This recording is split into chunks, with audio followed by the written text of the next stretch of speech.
Queria poder começar esse vídeo aqui desejando um feliz Dia dos Pais para os papais tricolores e dizendo que o presente é uma vitória do Fluminense na rodada do Campeonato Brasileiro. Infelizmente, eu posso dar o feliz Dia dos Pais, claro, para a galera que está assistindo, mas não posso falar do presente, porque o Fluminense perdeu para o Vasco e perdeu numa partida em que o protagonista foi o árbitro Anderson Daronco, né? A gente sabe, eu sempre falo aqui, é o árbitro que mais gosta de aparecer no futebol brasileiro. Inclusive, acho que ele fica muito feliz, né? Que talvez seja o único árbitro aqui do Brasil que quando a torcida vai xingar no estádio, xinga nominalmente, né? Geralmente o torcedor manda o juiz tomar suco de caju. Mas quando é o Daronco, eles mandam o Daronco tomar suco de caju. O Daronco, obviamente, adora isso, né? É um cara que gosta de aparecer. E ontem, no Fluminense Vasco, um clássico do futebol brasileiro, com o Fluminense atual campeão da América, o Vasco com Verratti, Payet, bons jogadores, ele conseguiu dar o jeitinho dele de aparecer, né? Conseguiu dar o jeitinho dele de aparecer e de ser o centro das atenções. Claro que o presidente Mário Bittencourt ficou muito revoltado, ele deu uma coletiva após o jogo falando sobre isso, falando frases muito duras sobre o Anderson Daronco, e ele acabou se negando a comentar uma venda do Fluminense. Isso aí eu acho que foi um erro bizarro dele, a gente vai comentar também sobre isso nesse vídeo aqui, beleza? Então, ó, desde já deixa o seu like, se inscreva no canal e ativa o sininho para não perder nada que a Central Fluminense traz. Depois da vinheta a gente começa a falar de Vasco 2, Fluminense 0. Na verdade, antes de comentar as declarações do Mário Bittencourt, eu queria aproveitar aqui o momento para fazer uma nota de repúdio ao atleta Renato Augusto, né? A gente sabe que o Renato Augusto não tá jogando nada pelo Fluminense desde que foi contratado. Sempre faço esse meia-culpa aqui, não fui a favor dessa contratação, mas meu Deus do céu, o que o Renato Augusto, a gente tá no dia 11 de agosto, tá? O que o Renato Augusto apresentou até agora no Fluminense, beira a zero. Eu digo beira porque ele faz um gol contra o Atlético Mineiro e ele participa bem no segundo tempo do jogo de volta da Recopa, mas de resto, cara, um zero à esquerda. Me arrependo muito, inclusive, de ter defendido essa contratação por parte do Fluminense. Mas o que me revoltou demais foi ontem, quando a bola parou de rolar. O Renato Augusto indo rapidamente cumprimentar o juiz Anderson Daronco. Né? Foi lá apertar a mão, dar um abraço. Gente, desculpa. O que o Anderson Daronco fez ontem no jogo do Fluminense é inaceitável. O cara vai lá cumprimentar, vai dar abraço no cara, pô. O cara acabou de te roubar. A palavra é essa, acabou de te assaltar. Tu vai lá desejar, sei lá, bom trabalho pra ele, vai apertar a mão. Que isso, gente? Que isso? Eu acho que isso ilustra muito bem como que o Renato Augusto está desconectado da realidade do planeta Terra e, claro, da realidade do Fluminense, né?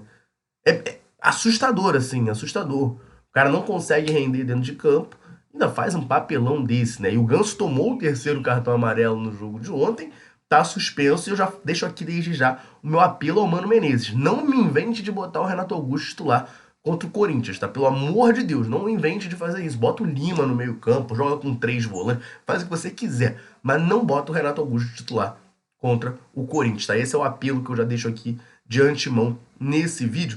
Eu vou agora botar as declarações do Mário Bittencourt falando, né, sobre o Anderson Daronco.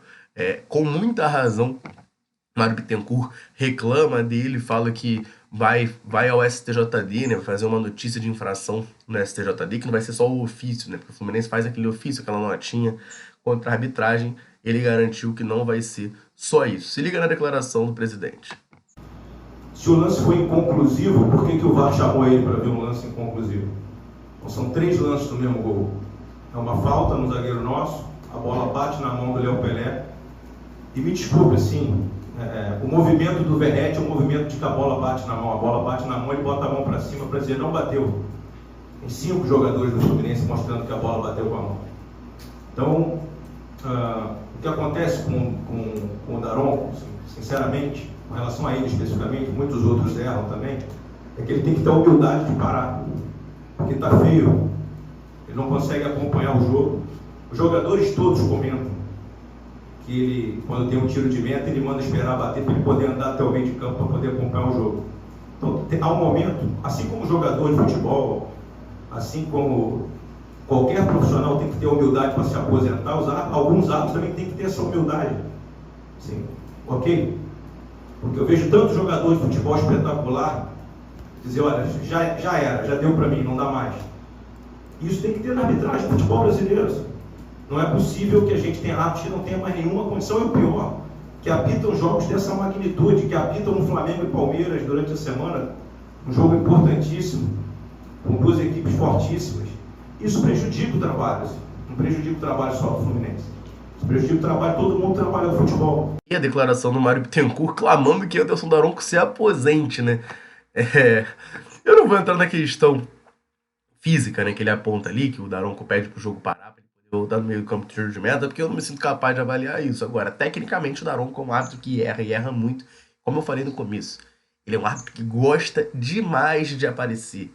Ele gosta de ser o centro das atenções. Ele provavelmente é o árbitro que mais é chamado ao VAR e ignora e mantém a decisão de campo, porque ele gosta de aparecer. Se ele for ao VAR e ele atender o que o VAR tá questionando ali, ele tá fazendo igual todo mundo, né? Então ele gosta muito, muito, muito de aparecer. Assim, um árbitro que não tem a mínima condição mesmo, e eu não consigo entender esse prestígio que ele tem na CBF. Ele é um dos árbitros mais conceituados do futebol brasileiro junto à CBF. As principais partidas são ele que apita. Inclusive eu vou botar aqui na tela a declaração do Mário Bittencourt sobre por que a CBF botou ele no clássico de ontem. Dizendo que, em razão da rodada, dos confrontos que tinham na rodada, clássicos, regionais, ele teve que tirar os árbitros especificamente de um lugar e outro para apitar jogo X ou Y, não sei exatamente qual eu vou te dizer, e que escolheu os árbitros mais experientes para apitar os clássicos. Esse é sempre o argumento, né? Enfim, ele já tinha errado contra nós em Criciúma, né?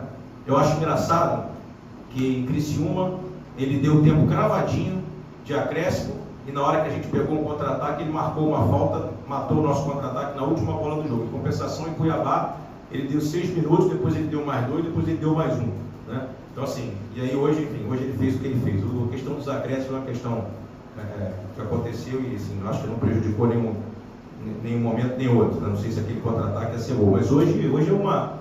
E por isso que a gente se irrita todas as vezes, mas a gente pondera depois com a cabeça fria, né? Porque as pessoas precisam entender que precisa chegar no vestiário, se acalmar e analisar. Mas hoje não tem como, assim. Hoje é uma discussão objetiva. Hoje é uma discussão sobre o descumprimento grosseiro de uma regra. Por isso que, assim, tem que ter humildade de reconhecer e de parar, porque não dá mais para apitar. Tá aí o Mário explicando, né, sobre por que a CBF coloca o Anderson Daronco. Eu vou comentar um pouco sobre isso, só vou lembrar você que está assistindo aqui esse vídeo de correr no comentário fixado, que lá tem o link do canal da Central Fluminense no WhatsApp. Por lá você fica por dentro de tudo que acontece com o Fluminense na palma da sua mão. Basta você clicar no link do comentário fixado, vai abrir o canal no seu WhatsApp, aperta o botão seguir e você vai começar a receber tudo que acontece com o Flusão diretamente no seu WhatsApp, beleza? Mas o Mário fala, né, da ligação da CBF para escalar o Daronco por causa dos clássicos, aí vai botar os árbitros mais experientes para apitar clássico. Mas aí eu repito, eu volto nessa questão.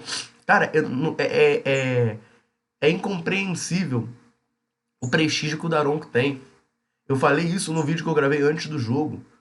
Cara, todos os árbitros do país, todos os clubes do país reclamam do Daronco. Eu nunca vi um torcedor de um clube que não reclama do Daronco. Porque tem árbitro que passa batido. Tem um árbitro, sei lá, que o flamenguista detesta, mas a gente nunca ouviu falar muito, nem se liga. Tem um árbitro que o palmeirense detesta, mas a gente nem se liga. Cara, o Daronco é unanimidade em todos os clubes. Ele conseguiu, parabéns, Daronco. Você é unanimidade. Todo mundo acha você horrível. Todo mundo acha o Daronco horrível. Pode pegar aí qualquer jogo que o Daronco é escalado pra pitar, ver os dois lados ali. Os torcedores dos dois lados estão reclamando, revoltados, que o Anderson Daronco vai pitar os jogos deles. Cara, é impressionante. Repito, é um árbitro que gosta e gosta muito de aparecer. Não dá pra entender um negócio desse, assim, esse prestígio que ele tem. Tá aí apitando, ó, há muito tempo. E o Mário lembrou muito bem, né? Contra o Criciúma, ele para o jogo ali no final, no ataque do Fluminense, e acaba com a partida. Contra o Cuiabá, acréscimo atrás de acréscimo. É sempre isso. Todo jogo do Daronco tem uma reclamação dele. Eu não gosto de reclamar de arbitragem, não, tá? Vocês, quem acompanha aqui o canal mais a fundo, sabe que eu raramente reclamo de arbitragem. Eu acho que a atuação do Fluminense até ontem mesmo foi abaixo do que poderia ser e do que deveria ser. E aí a gente tem que analisar isso, debater isso também, falar. Mas o árbitro tomou conta do jogo. O que ele fez no primeiro gol do Vasco, o gol do Verratti, é inacreditável. A bola bate na mão do Léo Pelé, ela bate na mão do Verratti também. Pô, meu irmão, que isso, cara? E ele não marcou. O pior, o VAR chamou, ele foi lá, olhou, e ele não marcou. Não dá pra entender, cara. Não dá pra entender essa situação. Não dá pra entender o prestígio que o Anderson Daronco tem como árbitro junto à CBF. Mas agora, mudando de assunto, o Mário Bittencourt recebeu uma pergunta e ele se recusou a se responder nessa coletiva falando sobre a venda do Kaique Almeida. Eu já vou colocar na tela o trecho, mas antes eu vou aproveitar rapidinho para dar uma moral para a galera sempre ligada aqui na Central, sempre nos dando aquela moral. Todo vídeo eu convido você que está aqui nos assistindo a deixar um comentário aqui embaixo falando o seu nome e de onde nos assiste. A gente gosta muito de saber até onde nesse mundo gigantesco a Central Fluminense alcança. A galera chega junto, deixa um comentário. Sempre que a gente pode, a gente vem aqui e manda aquele abraço. Então nesse vídeo eu vou mandar um abraço pro Antônio da Freguesia, Dadal de Jacobina na Bahia, Manuel Caetano de Natividade, Rio de Janeiro, da Mata de Petrópolis, Jorge de Encarnación no Paraguai, pro Washington de Castelo no Espírito Santo e pro Márcio Cardoso de Itaboraí. Abração pra galera tricolor ligada aqui na Central. Você quiser que a gente mande um abraço, um salve citando seu nome, comenta aqui embaixo dizendo seu nome e de onde você nos assiste. Combinado? Vamos falar então sobre essa situação, né? A gente sabe muito bem que o Fluminense negociou recentemente o zagueiro Kaique Almeida com o Watford da Inglaterra, uma venda que foi muito questionada por diversos torcedores por conta do valor, né? O Fluminense negociou um zagueiro com passagem pela seleção brasileira, um zagueiro de muito potencial, de 19 anos, por 1 milhão de euros fixos, mais 1 milhão de euros de bônus, um valor muito baixo para o Watford da Inglaterra. Você parar para olhar o valor total que o Fluminense pode receber com o Kaique Almeida, é o valor que o clube investiu no Inácio. Um zagueiro que, assim, ontem ele fez a estreia dele, eu não gostei do jogo do Inácio, eu vi gente defendendo, falando que foi um dos menos piores, nossa senhora, eu achei muito fraco. O Thiago Santos é horrível, o Thiago Santos abaixou a cabeça no segundo gol, o Thiago Santos todo mundo sabe, todo mundo já fala do Thiago Santos sempre. Então acho que é até chovendo molhado reclamar do Thiago Santos, mas o Inácio, meu Deus do céu, né? No primeiro gol, inclusive no gol que era para ter sido anulado, ele tentando cortar a bola de cabeça é uma coisa constrangedora. No segundo gol, o Thiago Santos erra ao abaixar, erra, mas o Inácio não acompanha o Verratti para finalizar, enfim, uma tragédia. E foi o mesmo valor, né? O Fluminense pagou 12 milhões nele e se o Kaique Almeida bater todas as metas, vai ganhar 12 milhões com o Kaique Almeida. Então, assim, uma venda muito ruim. E o Cauã Tinoco, do Jornada KTO 1902, nosso parceiro aqui da Central Fluminense, foi perguntar sobre isso ao Mário Bittencourt nessa coletiva de ontem. Olha como é que foi a reação do presidente. Boa noite, Mário. Cauã Tinoco, do Jornada KTO 1902. Mudando um pouquinho de assunto da arbitragem, eu queria te perguntar sobre a questão da venda do Kaique Almeida, né? Que era um zagueiro... Não vou falar sobre isso não, querido. Não. Sério. Sobre a arbitragem. Tudo bem, Mário. Tá aí, ó, ele corta imediatamente, né? Não vou falar sobre isso, não. Assim, ele pode até alegar, né, que não vai falar porque a coletiva foi para falar do Anderson Daronco, foi para falar da arbitragem, do jogo de ontem. E, ok, pode até ser uma alegação válida, gente, mas o presidente apareceu em outro momento para dar uma coletiva, para prestar esclarecimentos? Não apareceu, né? Então o momento que o Cauã teve foi esse. E eu achei que foi perfeito, tá? Muito corajoso, fez a pergunta que tinha que ter sido feita. E aí o presidente opta por não responder, é uma questão dele. Né? Ele poderia falar ali, explicar a situação, tá com raiva ali no final do jogo, mas foi perguntar, aparece e fala, né? Eu acho que pega muito mal se recusar a comentar a situação, ainda mais uma venda tão questionada por grande parte da torcida, por toda a mídia independente do Fluminense, todo mundo questionou. Acho que eu não vi uma pessoa falar positivamente dessa venda, não, vendeu bem, ou fez bem em vender o Kaique Almeida. Então eu gostaria mesmo de saber a alegação oficial do clube, qual é a versão do clube, é o quê? Não via esse potencial nele, enxerga mais potencial em outro jogador, o que está acontecendo? O Mário Bittencourt se recusou a comentar nessa negociação, então assim, uma coletiva que ele estava indo bem, eu gostei das declarações dele sobre o Daronco, né? Deu aquela esculachada, falou que todo tricolor queria ouvir e queria dizer também, mas esse pedaço ali da situação do Kaique Almeida eu achei muito ruim, né, ele acabar se recusando a comentar, porque como eu disse, cara, não é como se ele estivesse toda hora aí aparecendo para dar coletiva, para dar entrevista, para esclarecer as coisas que acontecem. A gente precisa saber, né? Até para não ficar criando teoria, né? A gente sabe que quando não tem informação, o torcedor começa a querer criar teoria sobre tudo. Então é bom que tenha as informações oficiais ali, o clube se pronuncie, o clube, enfim, seja transparente. Bola fora do presidente Mário Bittencourt. Agora eu quero que você, tricolor ligado aqui na Central, deixe o seu comentário. O que você achou da partida de ontem? Anderson Daronco conseguiu aparecer, né? E a venda do Kaique Almeida? Bom negócio pro Fluminense? Você concorda que foi um bom negócio ou você tá no time da maioria de que acha que foi uma venda horrorosa? Deixa um comentário aqui embaixo pra gente trocar aquela ideia. Combinado? Eu vou ficando por aqui. Um abraço, saudações tricolores. Tamo junto.